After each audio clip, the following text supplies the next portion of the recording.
Hello, everyone, and welcome to our podcast today on prone positioning in hospitalized patients with coronavirus disease 2019 or COVID-19. I'm Julia Rian, the Associate Director of Clinical Market Development, U.S. Advanced Wound Care at Convatec. As clinicians, what an unprecedented time we've had over the last year as we've faced the global pandemic of COVID-19. And during this podcast, we'll focus on a treatment intervention utilized particularly with hospitalized COVID-19 patients, prone positioning. We'll outline the intervention of prone positioning, particularly in patients with COVID-19. We'll describe related interventions by the patient care team engaged in patient proning.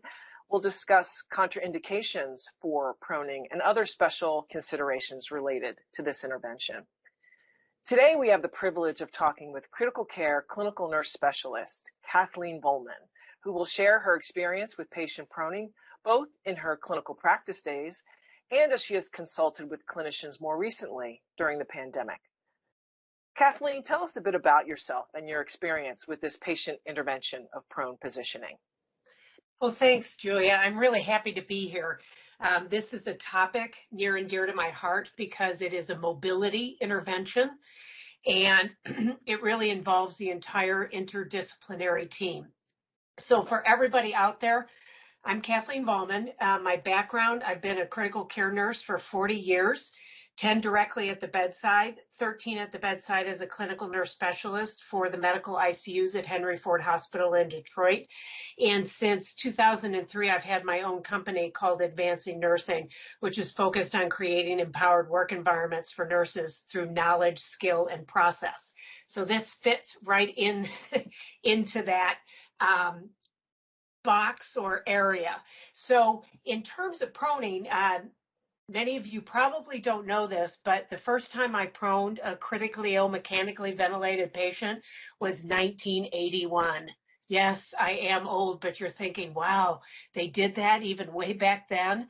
Yes, we did. So COVID-19, the patients with ARDS from COVID-19, it was not just the start of proning. Proning's been around for a very long period of time. So what is prone positioning, and why is it a preferred position to supine, particularly in COVID-19 patients? Well, the best way to explain it is supine is lying on your back, prone is lying on your belly. So that Right. that sort of gives you an easy explanation of it. Why is it better? When I lie on my back, my cardiac structures inside my chest press against a rigid spine, changing the pressures in the chest, making them more positive. So that actually causes a collapse of your lung sacs or alveoli. And so they're not available for oxygen exchange. And needless to say, it's significantly worse in the patient with ARDS COVID-19. So when I turn upside down, so I'm on my belly, literally those structures don't put the same pressure because they're just on the xiphoid process or the sternum. So the pressure is not as heavy so in the chest, and so I don't generate as much change in pressure. So my alveoli actually stay open, available for gas exchange. There's also a shifting of fluids in the lungs because fluid accumulates with ARDS COVID-19, and so that shifting in fluid will change. Now, what's different in COVID-19 patients is there's more clotting. So what is happening is when the lung sacs open up in the prone position, some of the clotting vessels that weren't matching to any kind of oxygenation, there's also a shifting in perfusion that takes place. And that normally doesn't happen in the regular ARDS patient. There's not a shifting in the perfusion. So as you said, I mean, you were proning patients in the 1980s, and I've heard a bit about proning over the last 30 plus years, but why is it based on this pathophysiology of COVID-19 that we've seen this resurgence in proning in these patients? Actually, that is a really great question, because the guidelines that came out from the Society of Critical Care Medicine and the American, I believe it was the American Thoracic Society, for mechanically ventilating ARDS patients, they gave, and this was 2017, they gave a strong recommendation for prone positioning in ARDS patients that have moderate to severe hypoxemia. So what is happening is there is a new definition for ARDS. It's called the Berlin definition. And what really changed with the Berlin definition is they've categorized hypoxemia to mild, moderate, and severe. And so the target for prone positioning utilization is in the moderate to severe. And the ventilated COVID-19 patients really hit that moderate to severe. And so regular ventilatory strategies weren't working. And so people realized relatively quickly that turning patients upside down could significantly improve their oxygenation. And I got to tell you, that's what got me hooked in 1981. The first patient we proned, and back then the ARDS mortality rate was about 70%. And so we were doing anything we could to try and improve the oxygenation and reduce the injury from mechanical ventilation. And I saw an improvement. So their PaO2 was like 50, and it went up to 90 when we turned somebody prone. So it was like, wow. So can you take us through the process of proning a patient? So we have this compromised patient, their oxygenation is in that, moderate to severe hypoxia range. What do we do? So basically, the first thing we want to do is make sure we're using the right ventilatory strategy. So low tidal volume ventilation and sufficient PEEP to open the alveoli up. Once that is no longer working, in other words, we're not able to get the amount of oxygen we're delivering through the ventilator down to 60%. Because there's a component of oxygen toxicity that can make this whole process worse. Then we make the decision, the team makes the decision that they meet the criteria to prone. So then basically we need to set the patient up safely.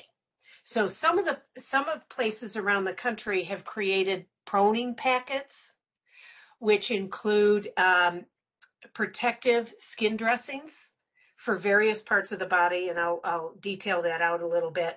Also, they changed the endotracheal tube holder back to ties or tape to protect the skin because of increased pressure injury. And depending on what resources are available, they'll have pillows or foam wedges to be able to support the patient. Chest and pelvic area so that there isn't a significant amount of pressure on the belly, and it also allows you better access to the head. And they'll also have some type of either a gel or something called a Z pillow or regular pillows, things to support the head. So you want to make sure all of those are in the environment ready to go. Then when I teach nurses this, I tell them, cut the patient in half, not literally, but every line that's inserted from the mid-belly up goes to the top of the head of the bed, and the other lines that are inserted below go to the base. The only exception to that rule is chest tubes. They always go to the base, or CRRT, depending on where the machine is. Okay. And then because you're basically, and I know this sounds bizarre, but you're basically turning somebody like they're on a rotisserie. Right. So they turn in the same plane. So it just means the lines cross. So it won't cause any problems with pressure on lines and things like that. So it keeps them straight, and you're less likely to lose any kind of lines during the turn. Okay. The other thing that you want to think about doing is what are you going to use to turn the patient themselves? So sheets can be done. We can use turning sheets that reduce the risk of skin injury with shearing or friction. Okay. Yeah. Or you can actually do it by a lift. And I'm going to talk about, because most do it manually without a lift. And so, what I'm finding is they're using something affectionately called the burrito method. Okay. I think I get a picture of that. Yeah, Yes. because it literally looks like a burrito, where you roll it up.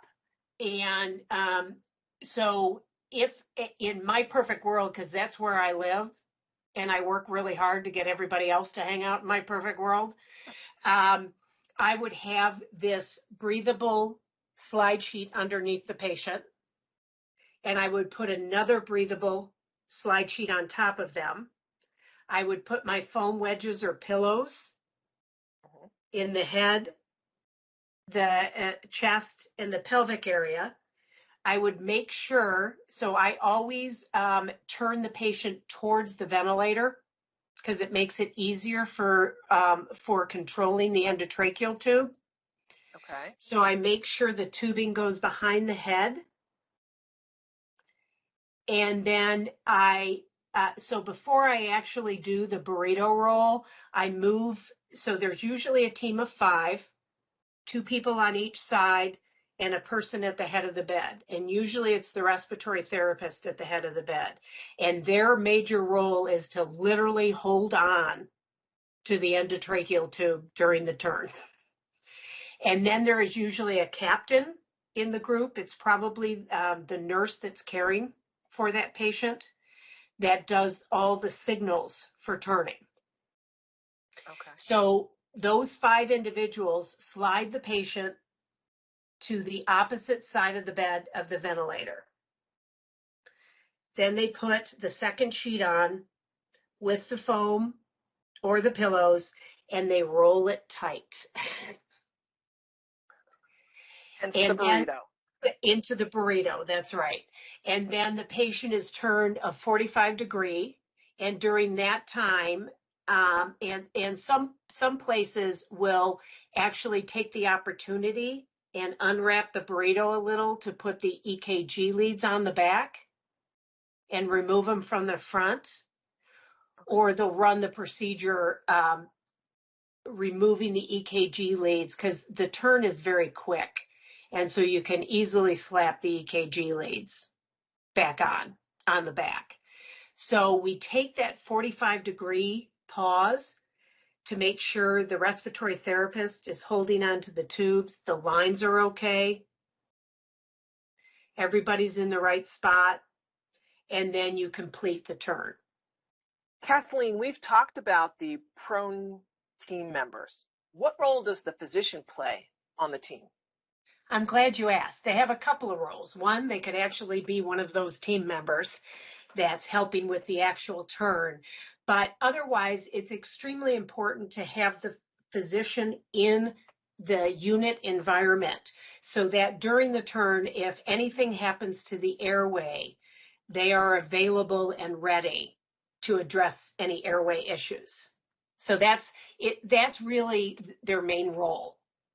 Sounds like the preparation for the turn is where most of the time is spent. It is, because the other piece that's happening prior to the turn, so this is before we roll them up in a burrito, is I'm putting protective skin dressings on their forehead, their chin, sometimes their cheeks, Okay. the clavicle area, and also the area of the iliac crest on the pelvis. I also want to put some around the knee. And so it's really in all of those places that are likely going to either have shear or potential pressure injury. And there's a great resource on the National Pressure Injury Advisory Panel website that's a free download that gives you a picture of everywhere you need to put, and the patient's going to look like one complete big dressing, probably, to protect. Also, I wanted to let the listeners know that you can also access a 20-minute video that I did with PowerPoint for the Society of Critical Care Medicine on their COVID-19 resource page under skin. So it's very much a team exercise. So we've done all this preparation, we've done the turn. So now, are there any post-proning, care tips that you have? Absolutely. So one of the things I forgot to mention is I routinely and recommend that you stop the patient's feeding an hour before the turn, because the highest risk of aspiration is during the turn. Okay. So it allows some gastric emptying, and then as soon as I've got them prone, I turn the feeding back on. I also want to put the bed in a 20-degree reverse Trendelenburg so that my head of the bed is up to reduce the potential for microaspiration. Okay. I also want to make sure my head's in a position that I can deliver frequent oral care and frequent suctioning. I want to make sure while I'm in the prone position that I am micro-turning the head in between swimmer turns. So I'm going to do my swimmer turns anywhere between 2 and 4 hours in protocols. We don't have a lot of research on that. But the head is at the greatest risk for pressure injury because man was not meant to literally lay flat on your face. So there is zero padding. And so that's why I recommend just slight shifts in pressure before we do a full swimmer's turn. And so what a swimmer's turn is, I would suspect you were going to ask, so I just jumped in. What a full swimmer's turn is one arm is down and one arm is up. And the arm that's up should be, the head should be in the direction of the arm that's up. Okay, makes sense. And you also want to make sure you're not extending the shoulder, because one of the other potential complications is brachial plexus injury. Okay. And so sometimes it's really helpful if your ICU team has a physical therapist that participates in this journey, so that once the patient's in the prone position, they can take an overall look and make sure all the joints are in the right spot, and the nurse can take an overall look to make sure the pressure injury reduction strategies are in the right spot. Well, that's great. Those are great tips. Certainly, we understand that proning is a good position for these patients, but are there any situations or contraindications where we might not want to put a patient in prone positioning? I would say if they have an extremely unstable ICP. Another area is if they're experiencing massive hemoptysis, because then you can't control the airway. I would say sometimes the team has to really look at hemodynamic instability. And the reason why I say they have to weigh the pros and cons of that, or the cost benefit, is because sometimes patients stabilize once they're in the prone position because they have more oxygen. Okay, no, that makes sense. And so things start to work better. The other is if somebody's got a huge burn on the chest, or that they've had a recent sternotomy, and then unstable spine, makes sense, neck trauma, facial trauma. So is this proning position well tolerated in patients with COVID-19? I would say in all patients, COVID-19 or ARDS patients, it if they're responding, really in terms of, at least in my original research, when patients were awake, if they were belly sleepers, they actually tolerated it extremely well. Sure. Which Yes. makes total sense. And those that weren't were more agitated. So what's happening on the sedation and use of paralytics, it really is based on the patient's ventilator asynchrony. So if they aren't syncing with the breathing machine, and that could be related to what's going on pathophysiologically in their lungs with the disease, but it can also be related to anxiety or agitation. And so we first try to manage that with sedation. And then if it can't be managed with sedation, then paralytics are used. So you've talked a fair amount about patients on ventilators. How about the non-ventilated patient who's having some respiratory distress with COVID? Now, interesting enough, there was only one study that was published looking at patients with hypoxemic respiratory problems. It was published, I believe, in 2015 using awake, with patients awake. They may have been on non-invasive ventilation or a high-flow mask, or I don't think they were using high-flow oxygen, but a 100% non-rebreather type mask. And they saw that some patients tolerated it, some didn't, and some went on to get intubated. Now, we've had multiple small publications about using awake proning in COVID-19 patients in the medical surgical area as well as the ICU. So this is the patient where they have better lung compliance because they haven't extended into the moderate to severe ARDS with the poor lung compliance. And so they've turned them, and it's self-turned with coaching by the nurse. And they position them anywhere, facilitate that position anywhere between 1 hour to 8 hours, as much as the patient can tolerate.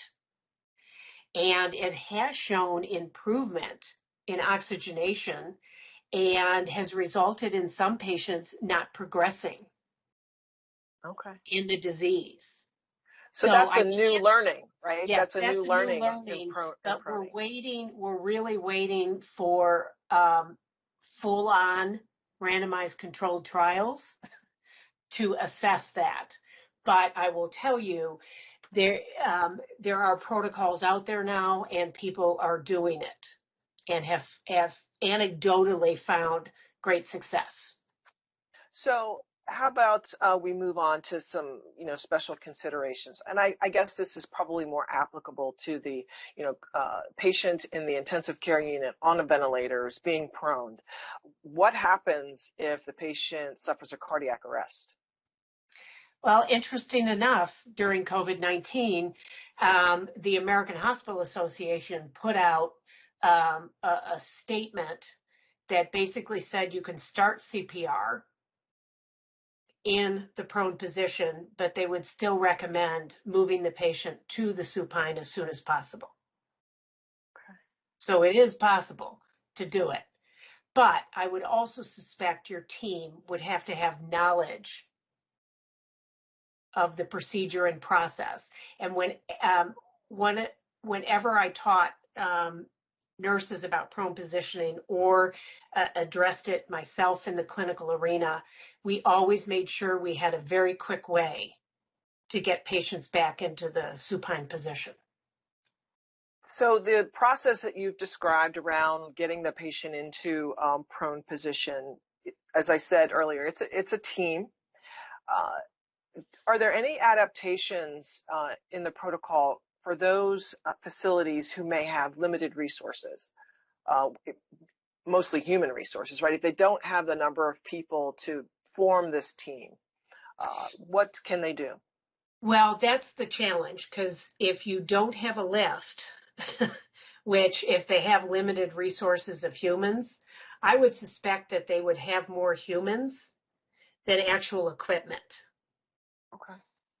And so what they need to do is pull from other areas of the hospital for the procedure. And so they may want to think about surgical techs, things like that, that could be trained and called upon, because the other piece is we're proning people for 16 hours a day. So the turn happens twice in a 24-hour period. Okay. So if you could have almost like this SWAT prone Yeah. group of people that felt comfortable with the process. And that's actually what happened, even in high resource places, because of the amount of patients that they created prone teams to help facilitate the positioning. And one of the things my colleague, Sharon Dickinson, who had been proning over 30 years in the surgical ICU at University of Michigan, is they basically did the initial turn at 4 p.m. before everybody, before the multitudes went home. Right. And then they turned them back at 8 or 9 in the morning when more resources happened to be present during the day. And so they created some organization around that to maximize the number of humans available, getting doctors involved, all hands on deck. Now that sounds great. So, Kathleen, you've certainly given us a lot of information today. Any other additional thoughts you might want to share with us on patient proning? Absolutely. Just because COVID is beginning to end, this is a therapy, now that you're comfortable, a frontline therapy that needs to be applied to ARDS patients to help improve their survival. So the fear has gone now because we're more comfortable with it. And so we as clinicians need to make sure that if the ventilatory strategy is not working and the oxygenation is above 60%, we should all be thinking, okay, it's now time to prone. And it needs to happen in that first 12 to 48 hours. It's not a rescue therapy. It is a therapy that needs to be incorporated into our frontline management. Kathleen, thanks so much for your time and sharing your clinical expertise with our audience today. It's been a pleasure to talk with you on this podcast. And on behalf of myself and Convatec, we thank you. The COVID-19 pandemic has brought several therapeutic modalities to the forefront in managing these medically complex patients, and prone positioning is certainly one of these therapies. And for those of you who have listened to the podcast, we hope this information will be informative to your clinical practice. Thank you. Thanks.